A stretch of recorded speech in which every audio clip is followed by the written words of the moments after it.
Welcome to the Rant Live. Welcome to the Rant Live. Today is Thursday, March 3rd, 2022, and we have some things to talk about. A lot of the same things we've been talking about, unfortunately, and I thought we'd start it off in a positive way, though, where we all know what's going on with Major League Baseball, but I think there is a lot of upside or positive things to be positive about, and that is minor league spring training. So the interesting thing about the lockout and the timing of this for Cubs fans is that really, for the most part, the most interesting players are prospects who are currently in Mesa. Mm-hmm. We know Wilson Contreras, we know Ian Happ, we know Kyle Hendricks. There aren't many guys on the 40-man. I mean, there are a few that we see that you would see as being part of the next kind of core that could possibly compete and get them to the playoffs and beyond. I'm not even sure. Would we consider? Do you think Kyle Hendricks would be in that mix? Probably not, right? Not really. I mean, if he is, it's that like he's. You don't want him leading the charge. I'll say that. Like if by the time, if we're talking about even another year or two from now, and I know a lot of people love Kyle Hendricks, and I do think that, sure, as long as it's not like him and Zach Davies and a much slower throwing Jake Arrieta, like you've got to have Hendricks in there with some guys who can complement him or vice versa, who he complements versus having a whole, and Trevor Williams, I bring that, like they just had a whole lineup or a rotation full of soft tossers, for the most part, other than maybe Alzolay. That was like the only one. And so at the same time, though, it's like, yeah, could he still be very, very serviceable for several years to come because of the style of his play? Yes, but I don't want him being the guy who's got to be the ace. You know what I mean? Or number two. Like if he's your number one or number two, and I say that with, and I want to make sure I preface that. All right, well, I can't now because I already said it, but I guess I should add context to that by saying, like, historically, his numbers are very, very good. Right. So I don't want to, I want to make sure we put that in there, and he's performed really well in the playoffs and everything else. But if you don't have enough punch behind him, yeah, it doesn't really matter. You know what I mean? Like, who cares? He could be, his stats could look great. But, I mean, were you surrounded by Jake Arrieta at the top of his career, John Lester at the top of his career, even Yu Darvish? You had guys there that kind of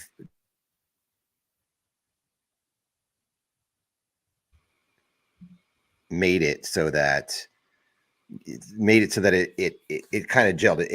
It wasn't just a bunch of soft tossers, and that's where right now there's just not a lot of heat in the starting lineup, so to speak. There's no power arms, and we all know this, but I think that's what you're saying, right? Is that like Hendricks is a good complementary piece, but he's not going to be that number one guy. Yeah. Or even, I mean, even if he is the number one, which, again, they've got Marcus Stroman in there now, right? So it's one of those two guys, if you're looking from a kind of a veteran perspective.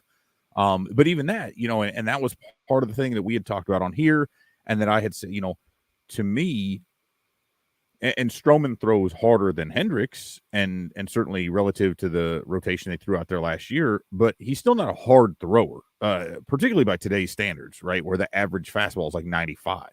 He's not throwing that hard. Now, he manipulates his pitches very well. He's an excellent pitcher, and but to me, that signifies the need, and the fact that he's on a short-term deal signifies a great need to either add a veteran power type pitcher. So I keep, Kikuchi is the name that I keep coming up with, so I like to say it. And but if they're able to call some of these other guys up, then you round that out a little bit more. And so again, I'm not saying it has to be all dudes throwing 99, but it can't be all guys throwing 90 to 92, or 88 to 92. in today's game that just doesn't work when you do that across. And Kyle brings it up like I forgot all about Wade Miley. Wade Miley brings the average down from what we saw. He's like Hendricks, except maybe not even that hard a thrower. Although, again, he's got his cutter going, and so he's found a way to make it work. But I am concerned that when Stroman is the guy who's considered the power pitcher out of kind of your top three, because we still don't know what Adbert Alzolay is going to be. Is he, I've said for years and years since he was at Single A that I thought he'd be better served as a bullpen guy. But obviously I love his development. He's even him being the power guy. We've seen where he kind of works better if his velocity is up, which happens much more frequently and to a greater degree when he's coming out of the bullpen and he can really cut it loose. He loses that 97 when he's in the starting rotation most of the time. Again, do you have Justin Steele in there? Kind of a similar deal. But they've got a lot of guys coming up, so they can absolutely make some moves. But I think it's exciting to see that there are several, pitchers and hitchers, or hitters and pitchers, either way, alike, who have much louder tools, if you will. They're playing with power tools instead of just screwdrivers and hammers, and I think that's kind of cool to see, is that the Cubs have actively chosen to go that route and get guys who are a bit more on the toolsy side, who they can really try to, and they've made specific efforts to dial up the velocity at the lower level in the minors.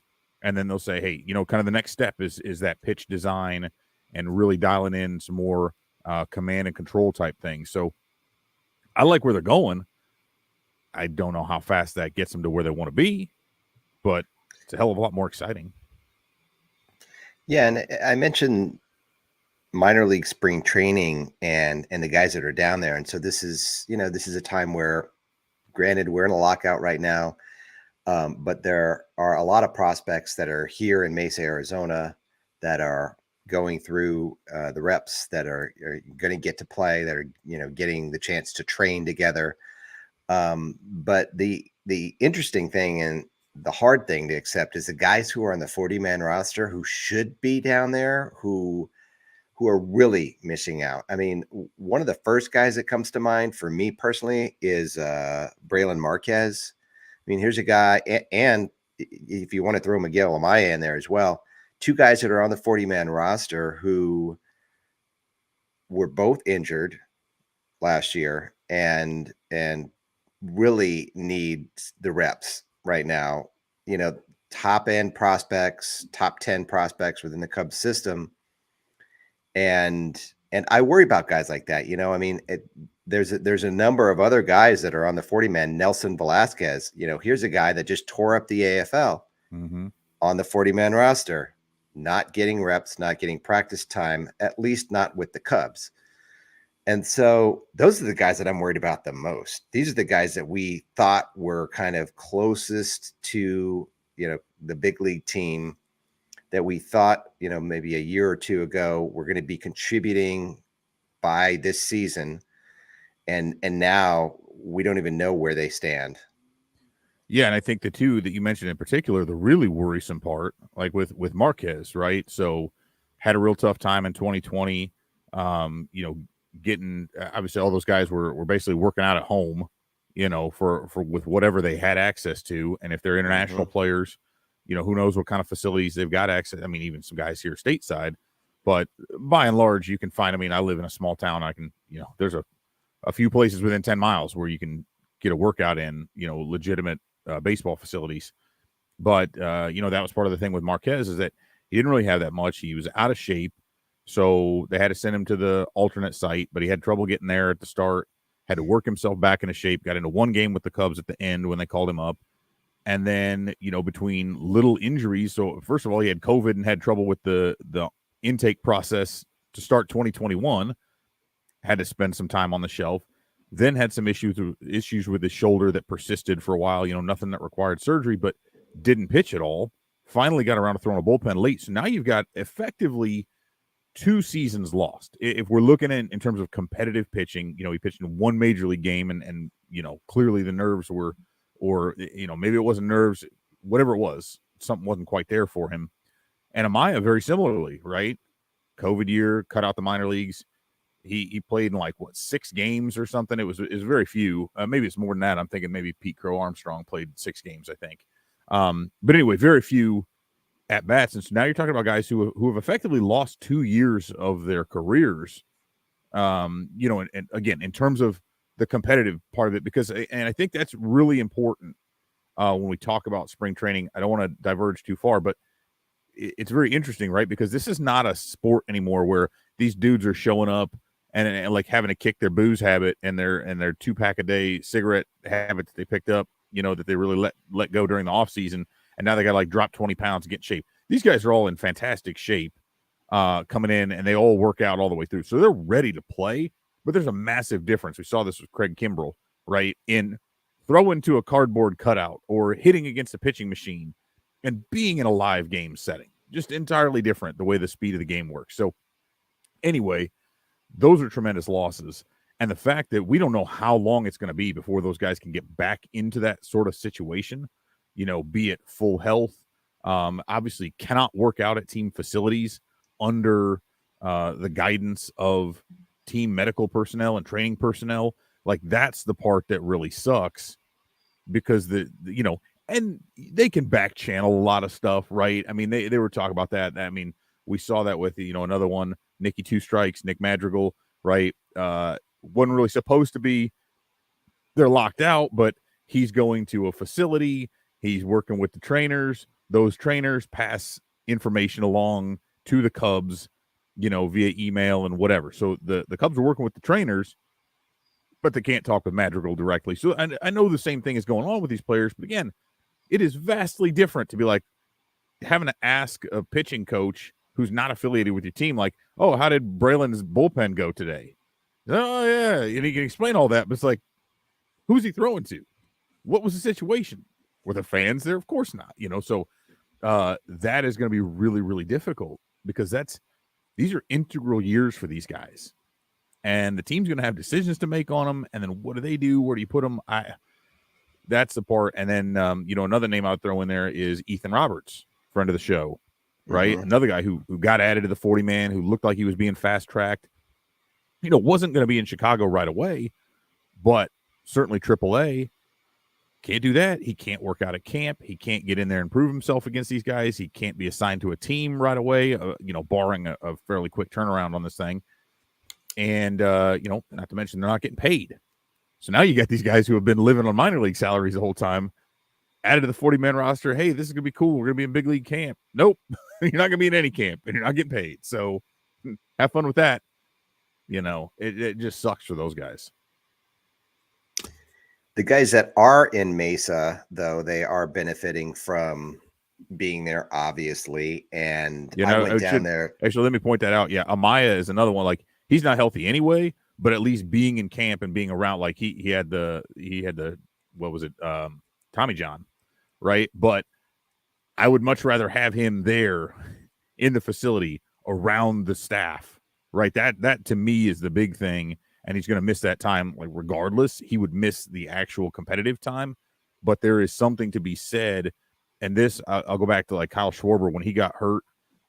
We blew out his knee, right? But they had the new clubhouse, the new training facility, so he was actually able to remain in Chicago, be around the team, be around, and be a part of that, and supervised directly by the people there at the ballpark, and with the team training staff.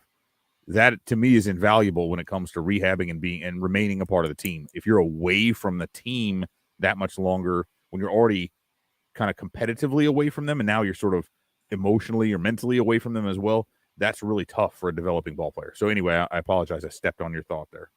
Yeah, no, it wasn't that much of a eye-opening thought anyways, but it was more or less just talking about the guys that are in spring training. And I was down there last week. Hopefully I'll get an opportunity to go back down there tomorrow.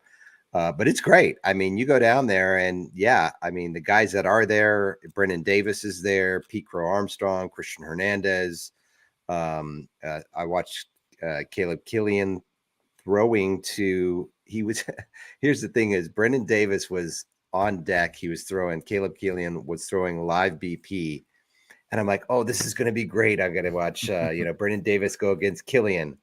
And then right before his turn, they called it off. And so it's just like, and everybody started to heckle Brendan Davis because, everybody wanted to see that. Unfortunately, it did not happen. But that's kind of the cool thing about going down to the backfields. If you have time, if you're around and in the area, even though the major league guys aren't down there, the Cubs have so many amazing prospects. And to see these guys in action, I mean, like Ed Howard was taking grounders. James Triantos was there taking grounders. Mm-hmm. I mean, Pete Crow Armstrong is like Owen Casey's down there. Yeah. Crow Armstrong's like jumping, like the pictures of that are just freakish. Like you look at it, I'm like, I don't even understand like how that. I would like to see it in live action, but the pictures just, you look at that, you're like, I don't understand that's physically possible for him to get up that high, but it's really cool. They have some athletes. I mean, these guys are, I've been going down to the backfields for years now, and the level of athleticism that is on display from these minor league guys is, I mean, it's amazing. I've never seen anything like it. And it's going to be very interesting to see. That's why I'm real thankful that at least these guys are down there. They're developing. They're doing what they need to do. I mean, this may lead to some of these guys getting to the big leagues sooner than maybe they otherwise would, because they're actually getting all this work in, while a lot of the other guys on the 40-man roster are not. I mean, of course, they're working out, like you said, but it's just different. It's, seeing the guys around their teammates, seeing the camaraderie, seeing them build relationships with the coaches, having them in the facilities, having them get the daily treatments, and just all those other things. It's just, you can work out as much as you want, but when you're in that environment, like you pointed out, it just makes such a huge difference to these guys and to their development, especially these guys that are like 18, 19, 20 years old, which most of the Cubs prospects, that really look like they're going to be impactful are, 22 and younger. Yeah, and I mean, a lot of those new guys that they brought in, whether it be through drafts or trades, Casey, Crow Armstrong, and Triantos are all. I think one of them has turned 20 so far, or will shortly. I mean, they're all crazy. They can't legally buy booze. Not that stopped me in college, but there's a lot going on that I think, they're finishing up, because this is like that 2-week mini camp. But prior to that, they'd held that really intense, we saw, like when we talked with Max Bain, you remember he said there's like 100 guys. He said there's about 100 other guys here at the compound right now. Complex compound makes it sound like a cult, but that we're down there working out, from November through February at varying degrees, and I know that depends sometimes on the international guys, when you can get them in there, and how does that all work. But a huge focus of that was very specifically, there were a few targets, and it wasn't necessarily like, running calisthenics and doing BP drills and things like that. It was specifically like getting in the weight room, working on explosiveness and, building better athletes, but then at the same time having them there, and almost like it would be a summer camp at IMG Academy in Florida or whatever, right? To where they were trying to build camaraderie. And these guys are pretty young. So, I mean, realistically, you're talking about guys who should be college players or are college age. Not to indicate that they should have gone to college if that wasn't the best path for them, but that they wanted to bring that up and make this a stronger organization on more than one level, particularly the emotional side. And that's something the Cubs have really been big on, is the mental side of the game. And, I commend them for that. I obviously would still like to see a lot of other changes when it comes to how minor leaguers are treated. But I think that this in general, getting them in there, providing the housing, providing the food for them, and giving that facility there, the use of that facility, I think is just huge, and that's going to pay dividends down the road. Does that mean that they're going to, suddenly promote everybody from within and recover from all the kind of flailings that they've had in their player development over the last several years? No. I mean, you're still talking about these are top prospects. I would love to see them start developing some guys and find a diamond in the rough who was a 10th or 12th rounder who comes up and ends up being a stud, because that's something that we haven't seen. Honestly, like we talk a lot about the pitching. Been a while. But when's the last time they really, truly, got a guy who was a late round draft pick who blossomed into an everyday player, a position player, right? Yeah, a position player. I mean, I was thinking Carl Edwards Jr., but from a position player perspective, and Carl Edwards Jr. kind of They fizzled didn't out draft there. him, but they didn't draft him. They got him from the Rangers, right? Yeah, but I mean, he was drafted like where he was drafted was like. But I'm saying somebody who like they found, like they picked up late. They, you know, that they, or that some guy that they picked up young who got waived and brought him in, you know, I mean, David Bodie, but like, look, yeah, he's not. His stock has fallen quite a bit from the days when everybody was like, trade Chris Bryant, make Bodie the everyday third baseman. I remember laughing at that at the time, right? Because he hits a bomb against the Nationals, and the dude is clutch, right? But like, nah, man, that's not. No, you're not going to win a World Series that way. That's for damn sure. Yeah, no. Unfortunately, no, just no. So yeah. So looking at the top prospects, give me your like kind of top 3 guys that you're most excited about. It doesn't have to be like top 3, you know, in that order, 1, 2, 3, talent wise in the system. Just who you're excited about. Yeah, I mean, you know, you mentioned Caleb Killian. I'm really excited to see what he can do with a prolonged run in the system. You know, just not just the AFL, but I think if that's, you know, going 6 perfect innings or whatever he threw in the AFL championship, the way he finished that campaign, a guy who we've seen throwing. I don't know if we saw him get up to 99, but I know he's been like 97, 98. I mean, upper 90s velocity with, you know, the curveball that's out there, you know, developing some other pitches. And the thing about that I love is that not only do you have the velo, but he has got impeccable control. And that's the kind of thing like we haven't seen that from anybody outside of Kyle Hendricks, right? We talked about that. But if you can take Kyle Hendricks' control with upper 90s velocity, like that is something that the Cubs have lacked decidedly across any realm. You know, again, I think I would really like to see, and some of the younger guys, like basically, this is almost cheating, but like the entire proposed or projected Myrtle Beach lineup, like that could be a lot of fun. Could be. Because I mean, like Casey and Triantos, like you've got a couple guys who just pound the ball. You know, there's a few others that are out there. Pete Crow Armstrong's probably going to be down there. Here's the thing. I love PCA. For the fact that, every time I talk about him, I keep thinking to myself, I was like, okay, it's not Albert Almora. It's not Albert Almora, but he's like a contact hitter who's supposed to be an elite center fielder, except Almora got really good jumps and had good instincts. PCA is like plus speed and just a phenomenal athlete he really is. I think if you hear him talk, here's the thing with Almora, and I think what, you know, in addition to the fact that it always like this blows my mind every time I say this. It's one of those facts. The same thing as like saying how Daniel Descalso is like their biggest free agent signing for several years there. Albert Almora had more plate appearances as a leadoff hitter than in any other spot in the order during his time in Chicago. Like the fact that Joe Madden kept trying to make him a leadoff hitter was just it was a dumb thing to do in the first place, and I think it messed him up. But there was that period. Was it 18 when he tried to bulk up for power, and then he clearly lost a step, maybe 2 out in center, and he didn't have another step to give up. Like he relied on getting really good jumps. And when he lost that step, it's like, yeah, you got a little extra pop, but now you're not even a plus defender anymore. Like you're a solid defensive player, but that's not making up for the bat. So I look at Crow Armstrong and you read his quotes and everything. And yes, he is trying to, he has revamped his swing. The Cubs have showed him some things, but I think he's still going like, he's like a gap to gap kind of doubles hitter who, if the ball gets up in the air and he catches it right, yeah, it'll leave the yard and he's got enough pop to drive it out. But I think he's a little bit more understanding of what his role needs to be.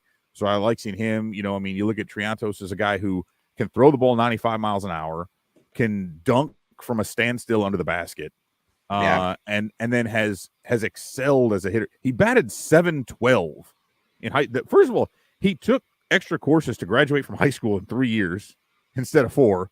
So really what should have been his junior year, he batted .712 with an 800 OBP, I think he was 9-0 with like a 1.11 ERA, throwing mid 90s, upper 90s with the fat. Like he's a freakish athlete. And the thing about him, and this quote was great in this Patrick Mooney story. I shared this with my son. You know, he was like, he said he started when he started getting some notice, he would really started getting into it a little bit more, and he would go to the gym at like 5:30 in the morning and work out. And he's like, and it wasn't even a chore to me because I enjoyed knowing that I was there improving myself, trying to get better while other people were all asleep. And that dude, you're like, okay, this dude doesn't need external motivation. I think he's just going to be a stud. I think all those, like, anybody who can get down to Myrtle Beach, if you have that time during the season, if you have that ability to get a flight down there, go watch that team because it is going to have so many. Ed Howard might still be down there. I mean, you got like 4 or 5 top 10 prospects up and down the lineup.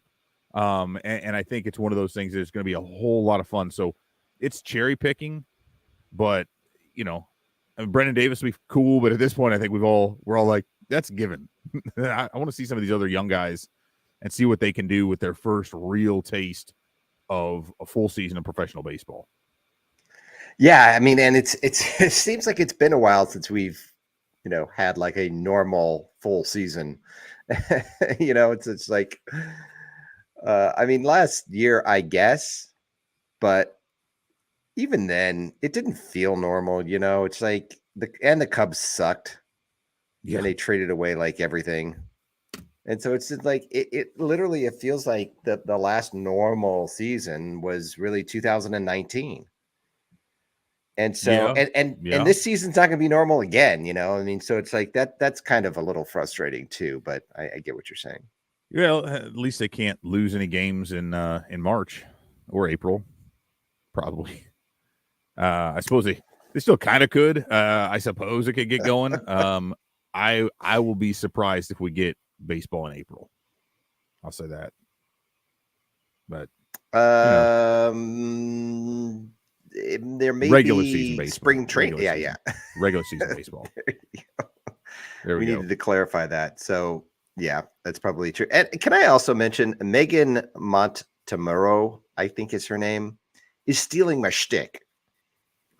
Oh, is she's she? Like getting up. She is the, I think she's a beat writer for the Tribune. Yep. And she's taking videos. That used to be my shtick. Oh yeah. I mean, but was she in the bushes? She's not in the bushes. No. She's getting video of Jason Hayward from the bushes. I've graduated from the bushes, but no, it's just that's what I call it, the bush leagues. Exactly. She's getting a lot of video. I what I want to do is I want to start getting some video, and I'll throw it up on our YouTube channel just to kind of bulk that up a little bit. But I'll do that hopefully next week or something. Here's a prospect taking grounders at short. 3 million views. That's exactly what it's going to be. Yep. And so but going back to the opening day lineup for Myrtle Beach. So we've got I pulled this up.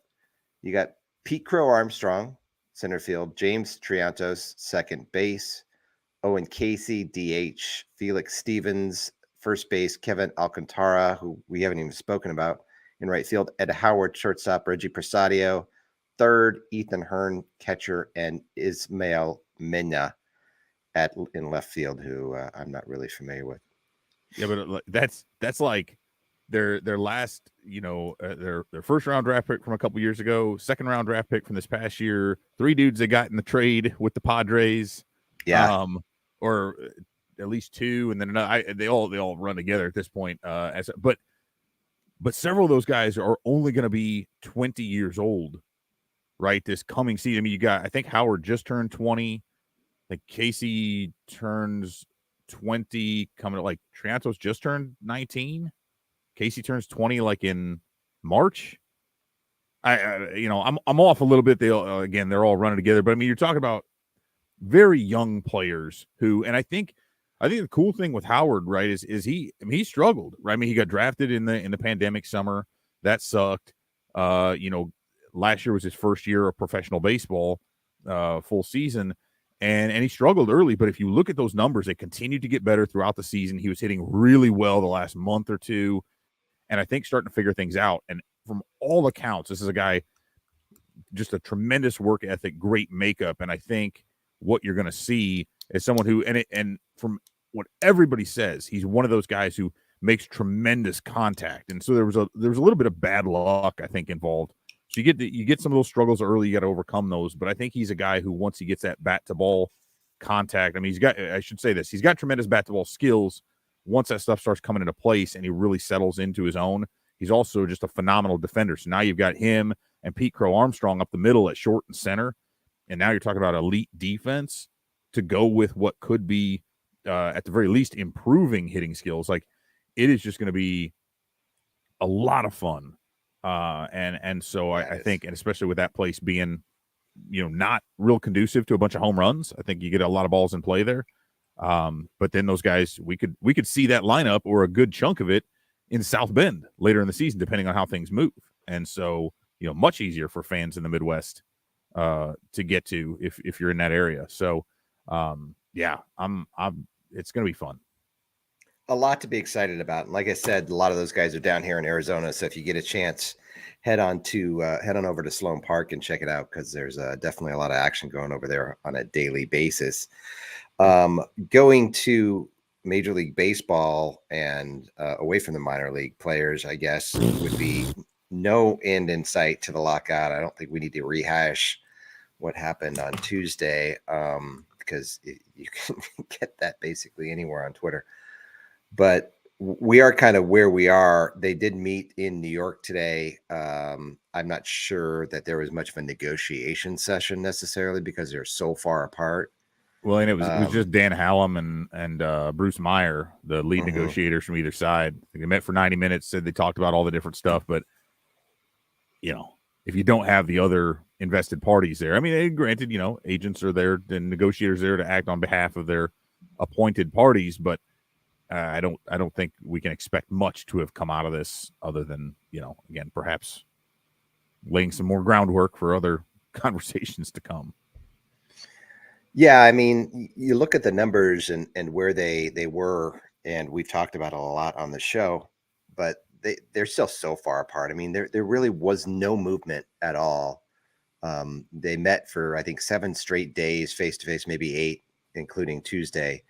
And really, it just seemed like it was just more of a PR ploy by the owners than anything else to make it look like they were putting an effort forward. But in all reality, there was no real good faith bargaining, because there was no movement. I mean, when you're $80 million apart and you're moving $1 million, that's not making a good faith effort to bargain.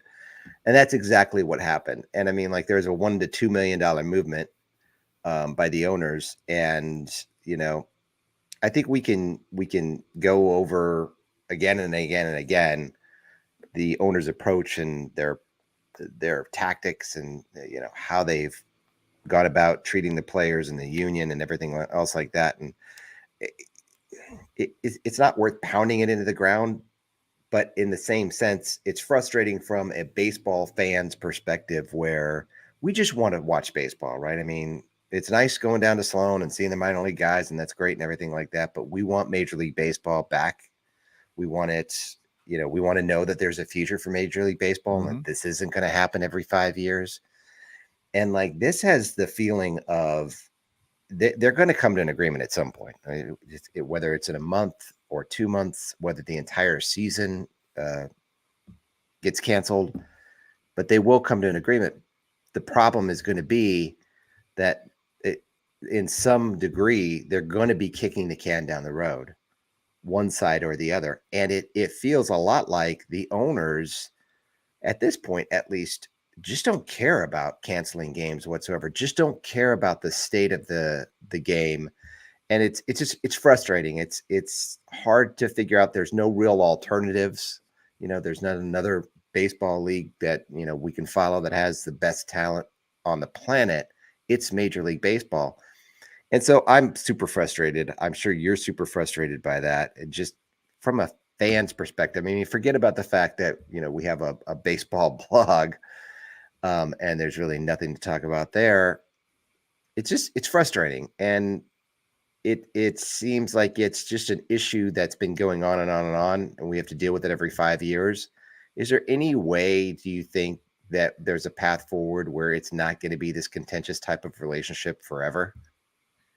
I mean, I think there's always trouble when you deal from acrimony, right? Because you just don't trust the one side, whichever side that may be. But I think what's really difficult now, depending on where they can set the CBT and depending on what that minimum salary moves to, I do think that aids things, because those are the two biggest issues, right? Those are especially the CBT. Actually, that's definitely the biggest issue, because what's really funny is like the way it's being painted, and the details kind of come in drips and drops sometimes, and you finally see it, and they're kind of like, well, the owner's willing to go to $230 million on the CBT, and the players are at 238, so that's pretty close. It's like, no. Let's dial that back. The owners would have been at 230 at the end of 5 years. They were going to be at 220, 220, 220, 224, 230. The players wanted to start at 238. So and then go up to 273. So we're talking about a number that maybe at the beginning you say 18 million, we can figure that out. But then it just continues to diverge sharply. The owners knew that. So if there was a way that could be settled to where the players would agree to it, I think there was significant movement. I mean, you had some agreement, some other areas. The bonus pool could have used some work. So I actually think if the players are able to get a couple of those things, the trouble is that, and here's what I'm wondering. I wrote about this today, and I was talking about this. I was thinking it in my head is, the owners, I think, are clearly willing, because if you look at the way the deals are structured, they don't have to start paying back their RSN money until they fall. Some of it's like 138 games to 150, somewhere in there. It's like the end of April, basically, right? So 1 month, depending on how many games are broadcast or what your contract is, and a lot of that says, certain RSNs are going to carry more of the games than others, right? So in the Cubs case, they own their RSN, so it's like, what are they going to do? They got to pay themselves back, you know what I mean? So that's not really a big concern. But if you look at it, so the owners are saying, well, shit, we can sit out a month. We don't have to pay back any of that broadcast money, which isn't that big a deal anyway, because that's not where we get most of our money for the league anyway. And we don't have to pay salaries during that time. So really that first month, they're not as concerned about it. They can kind of wash that out. Now, would they prefer to have money low revenues? Yeah. I mean, the expenses are just the same. So why wouldn't you want, if you looked at a P&L by month of Major League Baseball team, I guarantee you April is the low point. Yeah. And even if they're probably all losing money. Yeah, even if they'll still lose some because they're not getting gate, but they probably would have lost anyway, because that's when you have the lowest attendance. That's when you have the lowest money coming in from your broadcast fees, everything else, right? And so they're perfectly willing to punt that. The only thing, and here's where I wonder if the owners are badly misplaying their hand.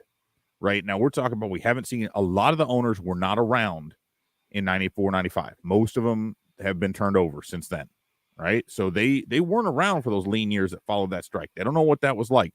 All they've known is 17 consecutive years of revenue growth prior to 2020, and or however many of them were around during that time, right? But primarily unprecedented revenue growth, massive contracts, all this stuff. They had to go through the COVID stuff, but even then, they're perfectly fine. They've seen huge increases in their asset evaluations, everything else, right?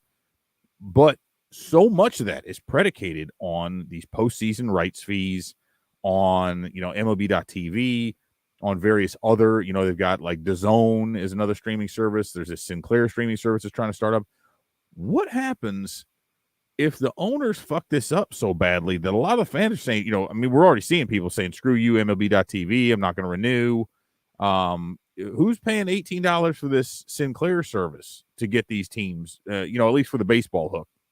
Not many. I can't imagine. I just wonder whether the owners are poisoning the big old revenue tree from which they've been picking low-hanging fruit for the last 20 years. In that, is Fox going to come back to them and up their, if revenues drop off, if viewership drops off, and the playoffs and the World Series aren't nearly as valuable this year and the next year and the next year, is Fox going to sit there and go, yeah, MLB, we'll pay you more money for this? Is Turner gonna come in there and, yeah, we'll absolutely, we'll throw more?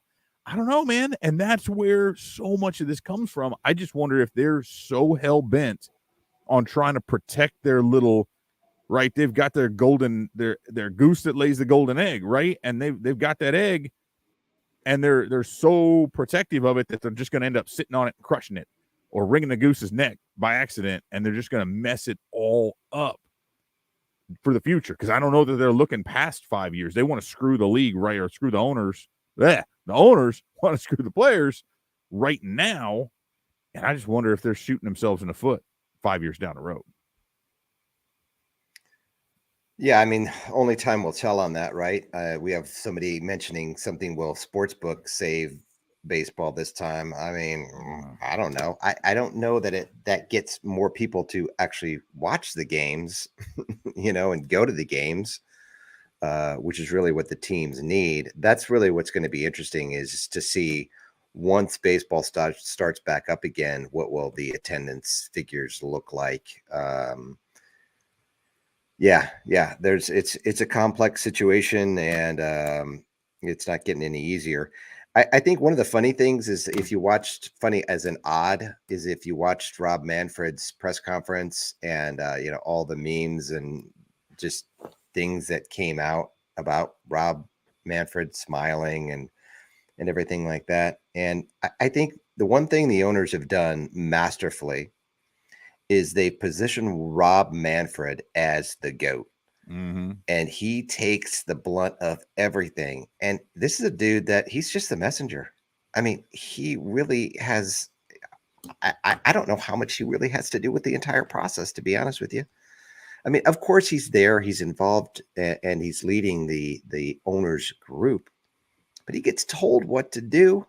And he obviously does what the owners want him to do, because he's still the commissioner. And he's obviously doing a really good job, because we see him on TV and we think, God, that guy looks like an idiot. Meanwhile, I have to believe the owners are saying Rob is doing the exact job we want him to do, taking the blunt of this. Meanwhile, you've got the players don't have that one voice. The players have a lot of different voices. And we talked about social media, and the players having the ability to use social media to kind of gain some ground in the public perception. And it just doesn't feel like that's completely transpired this time around. It feels like the message is a little fractured. I mean, I think they're all together, but I just think the owners have done it a lot better in terms of like having that guy that everybody can just beat up and say, and where they say, oh, Rob Manfred's going to lose his job. Rob Manfred is not going to lose his job. The owners love this guy. Right. Fans think that because fans hate him, they're like, oh, get this guy out of here. Like, he's not there to That's not how it works. You like him. He's there to make money for the owners. He serves at the behest of the owners.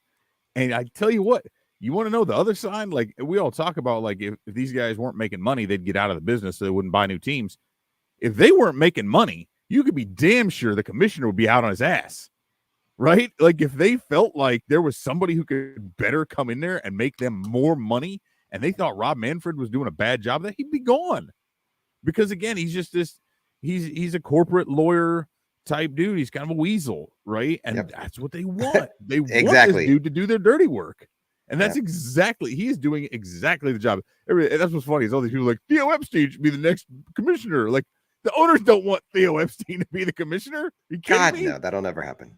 No. It's just that's funny to me. But anyway. So I think it's important for everybody to kind of take a step back and realize that, you shouldn't be mad at Rob Manfred. Manfred is who he is. You can still be mad at him. It's just not his fault. You can still yeah. You can't yell you want him fired, because that's just he has 30 bosses. He has only 30 bosses, not millions. Like, if you don't like what he's doing, think about that. If you hate the dude and you think he sucks at his job, now put yourself, that tells you where the owner's priorities lie, because they think the exact opposite. They love him and they think he's doing a great job. They might not like him. They might hate the dude, but he's doing a hell of a good job for him. So take that for what it's worth. All right. Well, we'll see what happens over the next week. I don't have a lot of faith, but hopefully as minor league spring training gets kicking up, we'll be able to get some information there, be able to watch some highlights and maybe talk about something there, and maybe negotiations will kick back up at some point between the owners and the players, but Hope so. we'll see. Anyways, we've got a hard stop, people. Thanks for joining us this week. We will be back again next week, hopefully with some good news. Yeah, we'll see. See you, everybody. All right. See ya.